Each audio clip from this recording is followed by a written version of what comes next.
Woi, signal mana woi, signal?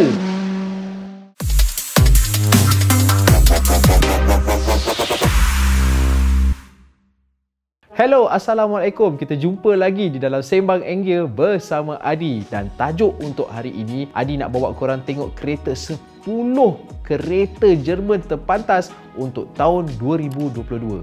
Automotif merupakan salah satu industri yang terbesar di Jerman. Di samping kimia dan juga elektrikal, sejarah industri automotif di negara itu sudah melebihi ratusan tahun. Jadi tidak hairanlah jika kebanyakan kereta yang datang dari sana semuanya hebat-hebat belaka dan diminati di seluruh dunia. Apakan tidaknya, korang tengok sendirilah barisan jentera-jentera yang ditawarkan oleh BMW, Mercedes-Benz, Volkswagen dan jenama-jenama lain yang bernaung di bawahnya seperti Audi, Porsche. Jarang tak padu, betul tak? Setiap jentera berprestasi tinggi yang dibangunkan oleh pengeluar-pengeluar tersebut mempunyai karakter yang unik dan tersendiri. Namun, satu persamaan yang dimiliki adalah semuanya cukup berkuasa dan pantas. Okeylah, jom kita tengok nombor 10 dulu.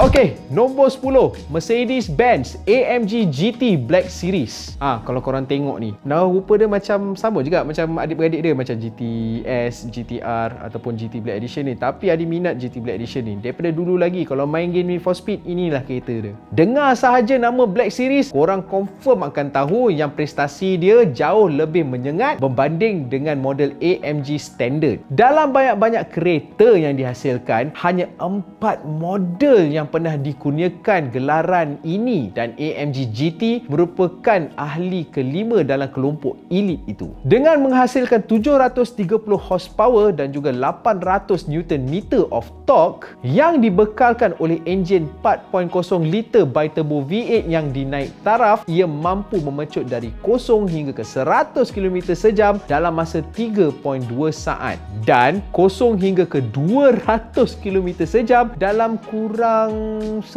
saat. Masih lagi laju. 9 saat tau. Kelajuan maksimum adalah 325 km sejam. Kira-kira 7 km sejam lebih tinggi berbanding dengan model GTR Pro.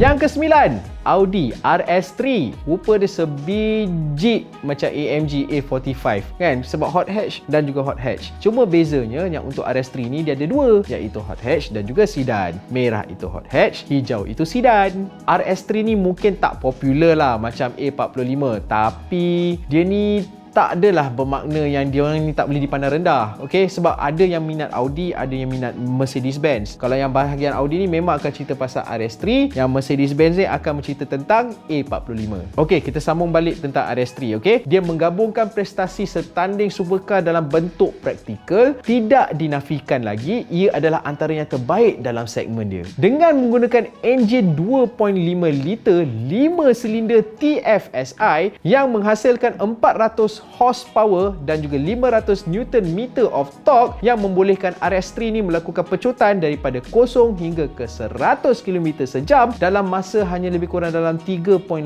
saat dan mencapai kelajuan maksimum 280 km sejam dengan package RS Dynamic. So maksudnya kalau korang nak bawa 280 km sejam tu, korang kena ada RS Dynamic punya package. Okey, seterusnya Porsche 718 Cayman GT4 RS. Tu dia, kuning jah. Oi. Ini kereta tak boleh buat main lah. Tak tahulah siapa yang ada kereta ni nak bawa ke mana je dekat Malaysia ni. 718 Cayman GT4 RS merupakan model Cayman paling hardcore yang pernah dibangunkan oleh Porsche ataupun Porsche. Nadi jentera ini adalah enjin 4.0 liter 6 silinder rata yang turut digunakan oleh 911 GT3 sebelum ni. Generasi semasa tak salah saya. Namun ia ditala untuk menghasilkan kuasa yang rendah sedikit, iaitu 500 horsepower dan juga 450 Nm of torque. Transmisi PDK 7 kelajuan membantu ia memecut dari 0 hingga ke 100 km sejam dalam masa 3.4 saat sebelum mencapai kelajuan maksimum, iaitu 315 km sejam. Kalau nak dibanding Dibandingkan dengan Cayman GT, versi RS ni dia punya beza dia lebih pantas 0.5 saat dalam pecutan abad. Kereta paling famous kat dalam Malaysia, Mercedes-Benz AMG A45S. Inilah dia AMG A45S. Yang dulu-dulu A45 je kan. Kalau korang tengok design yang terbaru ni, lampu dia lagi garang, dia punya grill lagi kembang ke depan macam tu. Macam korang baru pasang braces kan, nak rapat kan macam tu lah. Ini harga dia RM500,000. Nama yang tak perlu diperkenalkan lagi dalam segmen kereta compact berprestasi tinggi kerana A45S merupakan antara model yang paling berkuasa dalam pasaran dia dengan 421 horsepower dan juga 500 Nm of torque. Percaya atau tidak, ia didatangkan dengan enjin turbo 2.0 liter 4 silinder yang dikenali sebagai kod M139. Dengan gabungan transmisi clutch berkembar 8 kelajuan dan sistem pacuan semua roda 4MATIC Plus, A45S ni memerlukan 3.9 saat sahaja untuk memecut daripada 0 hingga ke 100 km sejam. Kelajuan maksimumnya pula tidak kurang hebat iaitu 270 km sejam jika dilengkapi dengan AMG Drivers Package. Audi RS e-tron GT Quattro. Kalau cerita pasal e-tron ni, pertama sekali keluar dalam movie adalah cerita Iron Man. Iron Man 3 tak salah Adi, yang dia pakai R8 e-tron Quattro tu. Tapi yang ni yang jenis sedan punya, e-tron GT Quattro kan, memang lawas. Nampak elegan, nampak sangat-sangat corporate, tetapi time nak main, dia boleh pergi main baik punya laju. Rasanya tidak lengkap dalam senarai Adi ni kalau Adi tak cerita tentang kereta ni lah. Sebab kereta ni dia merupakan kereta elektrik tau. Sebagai versi paling berkuasa dalam barisan dia, RS e-tron GT Quattro dipacu oleh sepasang motor elektrik yang menjana 646 horsepower dan juga 830 Nm of torque. Tapi dalam mode boost je tau. Bekalan kuasa elektrik pula datang daripada pack bateri lithium ion dengan kapasiti kasar dia lebih kurang dalam 93 kW per hour. Atas kertas, ia mampu memecut daripada 0 hingga ke 100 km sejam dalam masa 3.3 saat dan kelajuan maksimum dia pula dihadkan kepada 250 km sejam. Agak mengagumkan kerana ia dilakukan tanpa menggunakan setitik bahan api pun. Rotex RM10 je tau.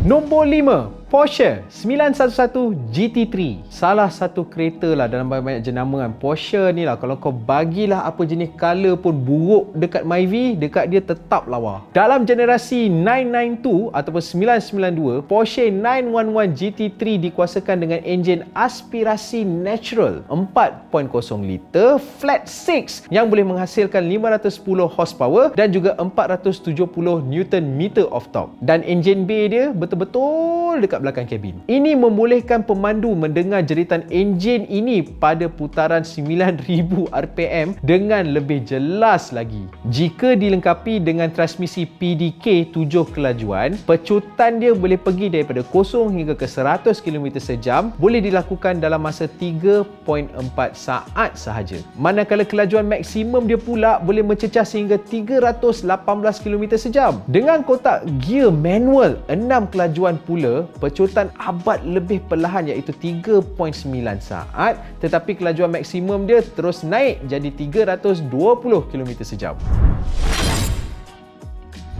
Yang keempat, BMW M5 CS. Kalau katakan berat badan tu dah turun, confirm panel-panel badan dia pun mesti dah tukar pakai carbon fiber. Ini adalah salah satu kereta yang korang tak boleh parking dekat-dekat. Kalau terlanggar, confirm pecah, nangis weh. BMW M5 ni dianggap sebagai antara sedan berprestasi tinggi terbaik yang boleh dimiliki. Namun versi CS Competition Sport ini membawanya ke tahap yang lebih tinggi dengan menggunakan enjin 4.4 liter twin turbo V8 yang menghasilkan 635 horsepower dan juga 750 Nm of torque serta badan yang lebih ringan. Menerusi penggunaan komponen gantian karbon, berat M5 CS berjaya dikurangkan sebanyak 70 kg.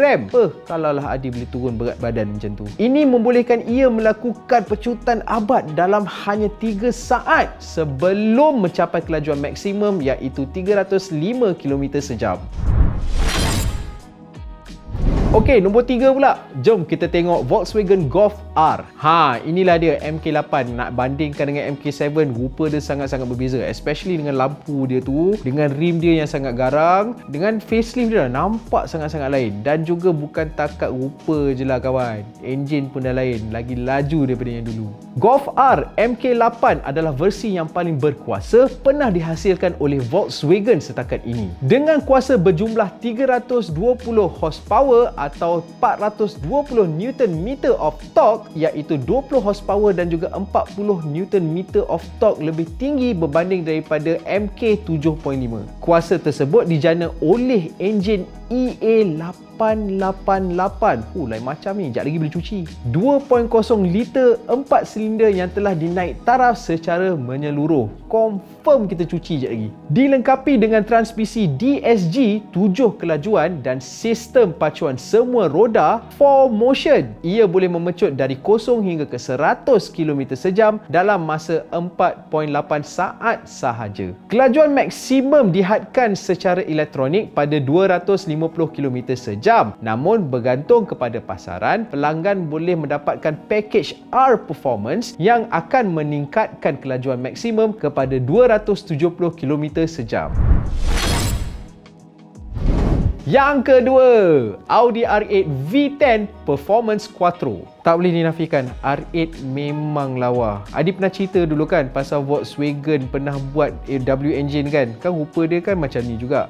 Tapi dah diilhamkan oleh Audi. Macam ni lah rupa dia.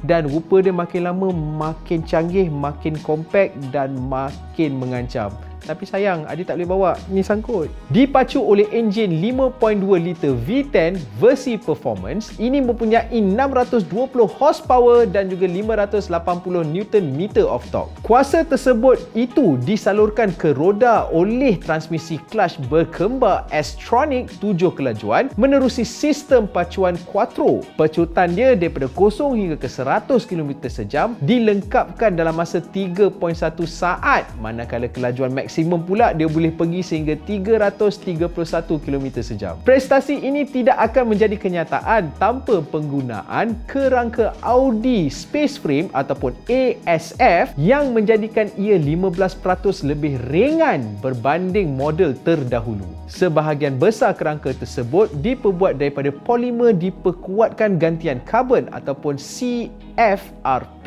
dan aluminium.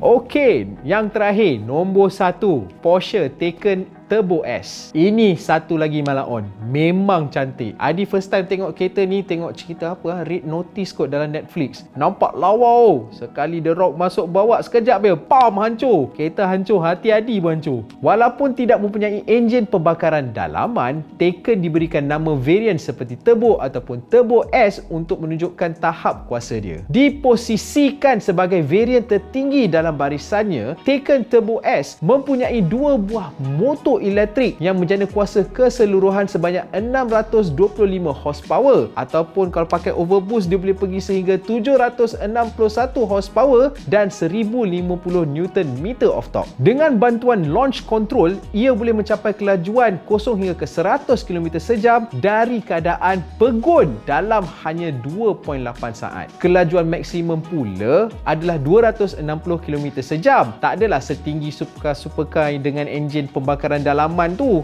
tapi kan dah cukup kot hebat dia untuk sebuah kereta elektrik. Sebab tu dia ada kat dalam carta ni.